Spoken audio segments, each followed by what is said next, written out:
1964 London Routemaster double-decker bus. One of three we own actually. We've also got a 1967 and a 1960 open-top bus. We've actually got two open-top buses, but the other one is not a Routemaster. And the Routemasters really were the most iconic of the London double-decker buses, built between 1959 and 1970. And in the warmer months, believe it or not, we do have some. We do the 1 hour trip in the open top, and then we transfer guests into the enclosed buses for the extended tour. So you'll be pleased that you're up here, I think, today, even though in London they do it all year round. They must be a bit hardier, the souls, than us, but anyway, we'll get underway. Still got a very good view up there, and as I say, I will stop 3 or 4 times on the way around, so you'll get even better view. So welcome to Christchurch. I normally start off by saying the sun shines every day in Christchurch, and it did actually come out as I was driving to work today, but I'm not sure we're going to see too much of it today. We do get a little bit of rainfall, and oops, that is very welcome. I might let him go.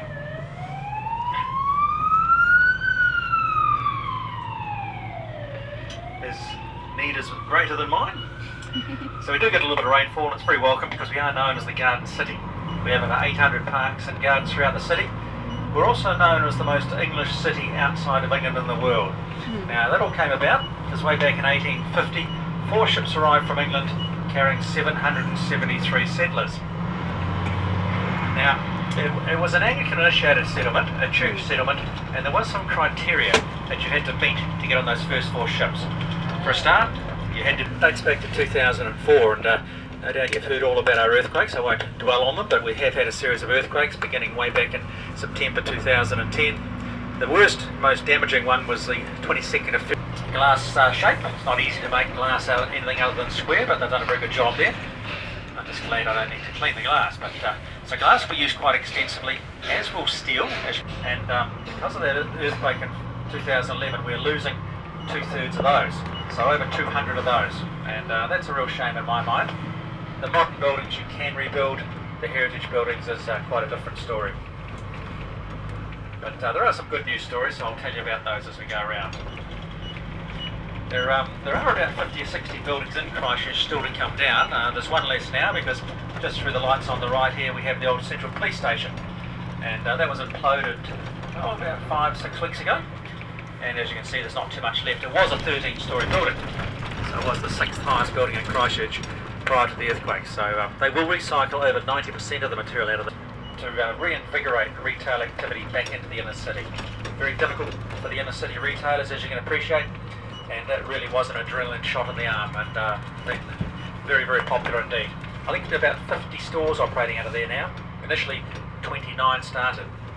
On the right, council went out to the people, and at the time of the earthquake we had a population of around 384,000, and asked them what to be a number of others. A health precinct over by the hospital. There'll be an arts precinct, which I'll point out, a convention precinct, a cultural precinct. There'll be business, and we have had in excess of 14,500 of them, so they are going on all the time. 99% of them you won't feel, they're just too small, but they are going on all the time. We've had about 60 over 5 magnitude, I think.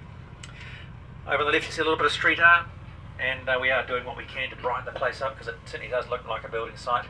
Over to the even further left you can see the buildings at the back of High Street, and a good example of how brick doesn't stand up to earthquakes. The steel cladding, and that's a home to over 200 IT technicians, and it is hoped IT will be a big part of culturing, landscaping, a little bit of the little garden setting on the left there. There is coffee kiosk on the right.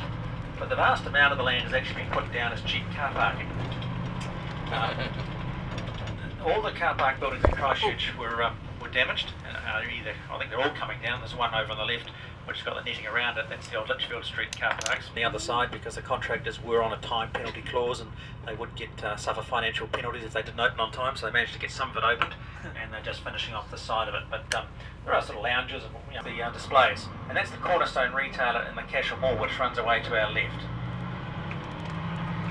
Bit of development going on here. You've got the ANZ Centre, which will be retail and office space, as you have up on the left-hand side. There is about 4 Cathedral ahead of us shortly as we go around the other side, but this cone-shaped object on the left is the chalice, which is a Millennium project, and if you look around it, it depicts leaves of native plants that were prevalent in the Christchurch area when the settlers arrived in the 1850s.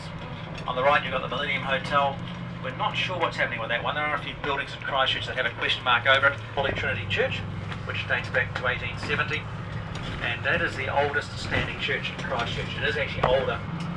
This big area of green space at the moment, this is one of two green frames. There's going to be two big areas of open green space in the city, and on the south side of the city, running the same direction the bus is at the moment, is the southern frame, and running from our right to our left is the eastern. The Regis Street on our right, it's a very iconic little street in Christchurch, built in the early 1930s, and one of the very few projects undertaken during the Depression years, and it's a mirror image street.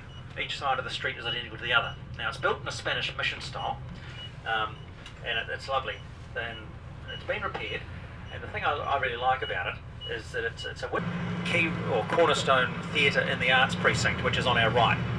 This whole block to our right, other than this big dark building over on the far corner, is going to be dedicated to anything arty, you know, looking after orchestras, theatre, all that type of thing.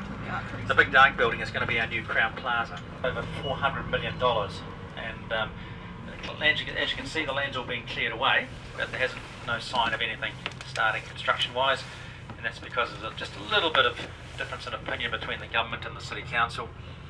I'll show you later in the trip our town hall, and the City Council have decided they're going to repair the town hall, which has upset the government a little bit because they think anything badly damaged as it appears though, but it certainly was badly damaged.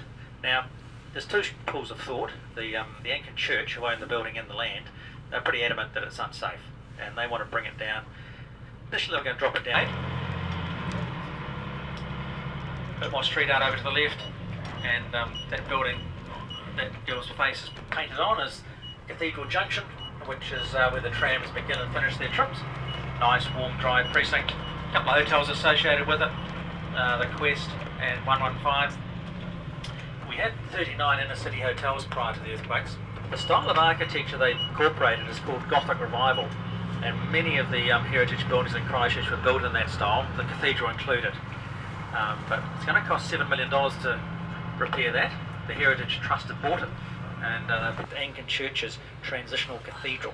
Because it's going to take a number of years to sort out the cathedral in the square, the Anglican Church needed a plan B, and this is it.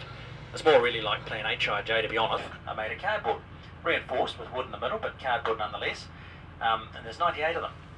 Funny enough, 49 each side. It's cost the church $5.3 million.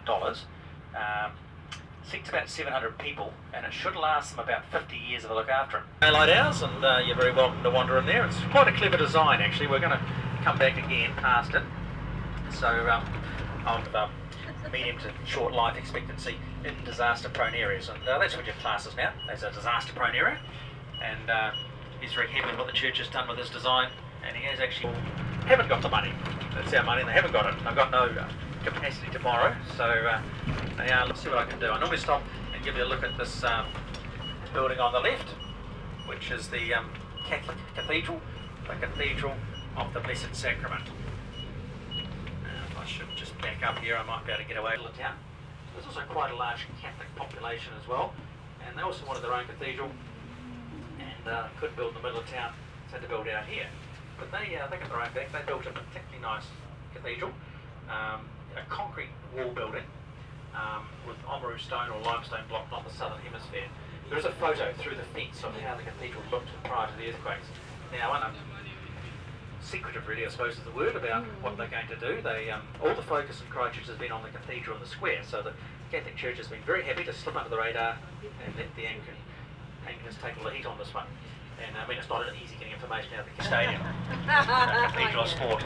Now, for our visitors, Christchurch is the city, Canterbury is the province. So whenever you talk about Canterbury winning yet another Super Rugby title, that's what we're talking about. Us. Yes, that wasn't heralded by too much at all. Once again, those containers are propping up those walls, and they would have certainly, a lot more of it would have come down had they not been there. So little Kiwis out of those Australian mines back into work in Christchurch. I think that's starting to happen a bit.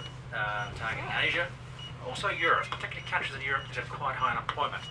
I think probably should target Greece, I think, but we have primarily targeted Ireland, and so far we've brought in about 5,000 right through the lights, the CBD bar, the two brown buildings, and Sharon Ning's building. They're perfectly okay. They were earthquake strengthened, and nothing wrong with them. The problem is they're on the tri line. This is the other end of the road, so certainly it pays off if you could afford to earthquake strength your building. Totally different. And they are a temporary memorial to the 185 people that we lost in the February earthquake. Unfortunately, there were 185 fatalities. As I said, every one of those chairs is supposed to be different, and some of them are actually the architect was a bit out of his depth. It was his first multi-storey building that he designed, and he did it unsupervised, so he was well out of his depth. The villain of the piece really appears to be the project manager to him in New Zealand, but as I say, he won't come back. The Australian authorities did catch up with him last year. Calendar yours, you can see a bluey shaded picture of a lady with her knees up.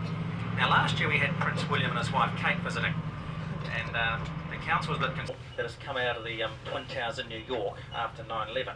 Now it's evidently the only material that has left the United States after 9/11, and it's a memorial to the firemen that lost their lives in 9/11. The reason we were given it by the firemen of New York is that we sent firemen over to New York to help in the aftermath of 9/11. We hosted New York firemen and their families in the city for a bit of R&R, and in 2002 Christchurch hosted the World Firemen Games. White is going down as far into the ground as it will be high, so that's the type of extremes we're going to. As I said earlier, the Canterbury Provincial Chambers on our left, that is getting repaired. It's going to be a $100 million project. Christchurch Girls High used to be in there, then Christchurch Boys High. University of Canterbury utilised it for many years through the late 1960s till they ran out of room, and then all the artisans moved in. You know, anyone with a bit of an arty persuasion, you know, wood turners, glass blowers, carvers, potters, artist studios. There was live theatre, art house cinema, bars, cafes, restaurants. Big courtyard in the middle where you had marks the weekend. Really was the cultural hub of Christchurch. College is a college within Oxford University and was named after it. And the first chairman of the association was a man named Lord Lyttelton. Now Lord Lyttelton had the port, the harbour, and the township of Lyttelton named after himself. There's thousands of them planted under the oak trees on the right. They'll come up for about a month or so in beautiful bright yellow flowers, followed by the bluebells and the snowdrops, and then on the left-hand side. And the average house price in this area is just under $1 million. The average house price in Christchurch is about $470,000, but so this is quite a very upmarket area. And originally it was 12 acres, but it's been reduced over the years to 5. The council's owned it since 1964. They bought it off the previous owner, an heiress by the name of Annie Townend, who was going to have it subdivided, but the council asked if they could purchase it and keep it in the city's ownership, and they eventually settled on the price of $134,000 back in 1964. A bit of money in those days. Still a bit of money these days, people haven't got it, but anyway, it's owned by the city and it's lovely. So what I'm going to do is just set you off down the lane on our left. So